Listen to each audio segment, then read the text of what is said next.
मजलिस के अगर 8-10 विधायक जीत जाएंगे तो क्या होगा? क्या तुम सत्ता में आओगे? मेरे भाई, उसका जवाब भी सुन लो आप। हर कोई हमसे पूछता, ओवैसी साहब आप क्या सत्ता में आएंगे? क्या आप मंत्री बनेंगे? मैं उनको कई बार समझाया, आपको भी बता रहा हूं। हमारे 7 विधायक तेलंगाना में है, कभी भी हमारा मंत्री नहीं बने। 65 साल से हम मेहनत कर रहे हैं, ना मंत्री बने, ना मुख्यमंत्री बने, ना संतरी बने। और हमने क्या किया? हमने सरकार को के पास जाकर तेलंगाना प्रदेश में, आज चलो हमारे साथ हैदराबाद कभी आओ तो तुमको दिखाएंगे इंशाअल्लाह। हमने वहां की सरकार के पास जाकर कहा, मिलकर कहा, केसीआर साहब, तेलंगाना के अल्पसंख्यक समाज के मुसलमानों को आप कुछ करना चाहते हैं? उन्होंने कहा हाँ मैं करना चाहता हूं। हमने कहा स्कूल खोलो। आज तेलंगाना में 6ठी जमात से 12वीं जमात तक गवर्नमेंट के स्कूल हैं। रहने का इंतजाम, खाने का इंतजाम, पढ़ाई का बेहतरीन इंतजाम। आपको मालूम, उस स्कूल में एडमिशन लेने के लिए एंट्रेंस सीखना पड़ता। और कितने बच्चे पढ़ रहे हैं अल्पसंख्यक समाज के तेलंगाना में? मजलिस की नुमाइंदगी पर, मजलिस की कोशिशों पर 60,000 मुस्लिम बच्चे और बच्चियां फ्री में पढ़ रही हैं। 60,000। यह काम यह नहीं हो सकता यहां पर, नहीं हो सकता काम यहां पर। कोई बोलने वाला तो चाहिए, कोई लड़ने वाला तो चाहिए। इनको कोई फिक्र नहीं है तुम्हारे बच्चों की शिक्षा की, तुम्हारे नौजवान। आज हम जो डेटा आंकड़ा निकाले, सबसे ज्यादा उत्तर प्रदेश में अगर किसी समाज के बच्चे अपने घर को, अपने गांव को, अपने प्रदेश को छोड़कर जाते हैं तो मुसलमान हैं। जो बंबई जाता, दिल्ली जाता, चंडीगढ़ जाता, हैदराबाद को आता, वही तो पैसा भी जाते। कहां गया सबका साथ, सबका विकास, सबका विश्वास? कौन है तुम्हारी ये बात करने वाला? और ईमानदारी से एक बात हमारा जवाब दो। जितनी बातें अभी हमने 5 मिनट में की, क्या तुमने कभी किसी नेता से सुनी? क्या आपने सुनी कभी? क्यों नहीं सुनी? क्योंकि उनको ये सब बातों की जरूरत नहीं है। वो कहते हैं डराओ बीजेपी से, ये वोट देगा। वो बेवकूफ कहता है कि कुछ अनाप शनाप बक दो, वो मेरे को वोट दे देंगे, मेरे समाज के लोग। मेरे अजीज दोस्तों और बुजुर्गों, यही तो लड़ाई है हमारी, यही तो हमारी लड़ाई है। हम तेलंगाना में कभी मंत्री में नहीं गए, ना जाएंगे इंशाअल्लाह। लड़ने वाला चाहिए। अगर हर कोई मंत्री बन गया तो फिर लड़ेगा कौन? कौन लड़ेगा गरीबों के लिए, मजलूमों के लिए, अति पिछड़ा के लिए? हमको ओहदों की जरूरत नहीं है, हमको इंसाफ चाहिए। पार्लियामेंट में बोलने के लिए सिर्फ 5 मिनट बोलते हैं, हम सिर्फ 5 मिनट 6 मिनट बोलते हैं। तो 5-6 मिनट में बीजेपी के 300 सांसद खड़े होकर हमको नमस्ते सलाम करते रहते हैं।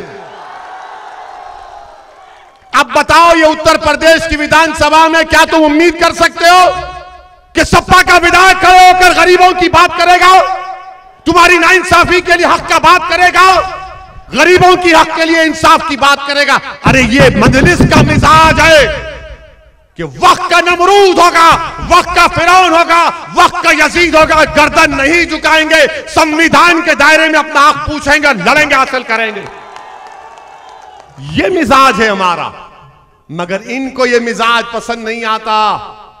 इनको गुलाम चाहिए, इनको कैदी चाहिए, इनको गूंगे चाहिए, इनको बहरे चाहिए और इनको भक्त चाहिए। हम ये चीजों को पसंद नहीं करते, ना हम चापलूसी को पसंद करते, ना हम किसी चीज को पसंद करते। हम तो सबको बराबरी के तौर पर देखना चाहते। मगर इंसाफ की जब बात हो गई तो इंसाफ ताकतवर से होना चाहिए, कमजोर से होना चाहिए? बोलो, इंसाफ तो कमजोर से होना चाहिए ना। आपसे हम अपील कर रहे हैं, आप सोच लो हमारी बात को। आपको बता रहे हैं कि आप वोट दीजिए हालत मजबूरी के तौर पर वोट मत दीजिए। मजबूरी के लिए वोट मत दीजिए, मजबूती के लिए दीजिए। आप मजबूती के लिए वोट देंगे या मजबूरी के लिए देंगे? किसके लिए वोट देंगे आप? आप मजबूरी के तौर पर वोट देंगे या मजबूती के लिए देंगे? अरे जोर से बोलो प्यारे, ताकि बाबा को सुनाई दे। अखिलेश को ही मालूम हो जाए कि मजबूरी नहीं, मजबूती के लिए वोट देंगे आप। अगर आप मजबूती के लिए वोट देंगे तो इस विधानसभा में काम होगा, विकास होगा। अगर आप मजबूरी के तौर पर देंगे, डराएंगे, बीजेपी अरे बीजेपी है तो क्या है भाई, अल्लाह नहीं है क्या? बीजेपी, अरे भाई क्या किया फिर? क्या मुजफ्फरनगर का कांड कौन किया? अखिलेश क्या कर रहे थे? सो रहे थे। सफाई में नाच गाना हो रहा था, लोग कैंपों में सर्दी में अकड़ के मर रहे थे। यह अखिलेश का मिजाज है। क्या किया सब समाजवादी पार्टी ने? अब तक वो इबादत गाहें, वो जमीन, वो घर आज भी वीरान है। उन बच्चियों का जिनकी अस्मत रेजी की गई, बलात्कार किया गया, इंसाफ नहीं हुआ। मगर ये इब्लीस किया।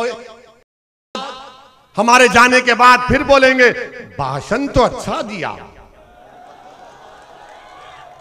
सच बोला, मगर बीजेपी, अरे बीजेपी तेरी मजबूरी होगी, मेरी मजबूती को आप सामने रखो, मजबूती को सामने रखो। मजबूती के बुनियाद पर वोट तो आप मजलिस इत्तेहादुल मुस्लिमीन को। और अगर आप मजबूर हो जाएंगे, मैं एक बात कह रहा हूं, कड़वी लगेगी, 5 साल के बाद आपके ये बच्चे, आपकी बेटी जब 20-21 साल की हो जाएगी, जब वो सवाल करेगी अब्बा अम्मू, बड़े अब्बा अम्मी, तुमने मेरे लिए क्या किया, तुम क्या जवाब दोगे? तुम बोलेगे मजबूर थे हम। कितना मजबूर है? 35 साल से मजबूर कर दिए गए। आज एक विकल्प है आपके दरमियान में। आज आपकी जमात है मजलिस इत्तेहादुल मुस्लिमीन। हम किसी समाज के खिलाफ थे, ना है ना कभी रहेंगे। हम कमजोरों को ताकतवर बनाना चाहते हैं, हम ताकतवरों को ताकतवर नहीं बनाना चाहते। कमजोरों को ताकत मिलनी चाहिए, इसलिए कि भारत के संविधान में जब इक्वालिटी की बात की गई तो सब्सटेंटिव इक्वालिटी की बात की गई, कमजोर को ताकतवर बनाया जाए। अगर कमजोर को ताकतवर नहीं बनाएंगे, कमजोर को दबाएंगे, कमजोर को सिर्फ वोट हासिल करेंगे, तो फिर लोकतंत्र किस लिए, बताओ आप। मेरे अजीज दोस्तों और बुजुर्गों, आपको ऐसे नेता की जरूरत है जो जीत कर लड़े, आपके लिए आवाज उठाए। आपको इस विधानसभा में ऐसे विधायक की जरूरत नहीं है जो अनाप शनाप गाली गलौज बकता है। उसका जवाब नहीं देना है, गंदगी का जवाब नहीं देते। अगर कहीं गंदगी है तो पत्थर नहीं मारते ना हम लोग। हमारी मोहब्बत में बहुत से लोग दीवाने हो गए, हमारी मोहब्बत में बहुत से लोग दीवाने हो गए। कोई बात नहीं, हम तो एक गाना याद आ रहा है, कोई पत्थर से ना मारे मेरे दीवाने को। तो बहुत बोल देते हैं बेचारे। इनको आदत होगी तो इनको लगता है यार इसको कुछ बोलने से मेरा फायदा होगा। बोलो बाबू, तुम घर में मर्द नहीं, हमको बोल के मर्द बन रहे, ठीक है, कोई बात नहीं। मगर याद रखिए, हमारी जिंदगी की अहमियत नहीं है। हम मरने को तैयार हैं, यकीनन हम मरेंगे एक दिन, मगर याद रखिए जब तक हम जिंदा रहेंगे हम इन जालिमों के सामने सर नहीं झुकाएंगे इंशाअल्लाह ताला। भारत के संविधान में मुझे बराबरी का हक दिया गया है, मुझे बराबरी का हक मिलना चाहिए। मैं किसी का गुलाम नहीं, किसी का कैदी नहीं। अगर तुम्हारे लिए कोई चीज अच्छी है तो मेरी औलाद के लिए भी अच्छी होनी चाहिए।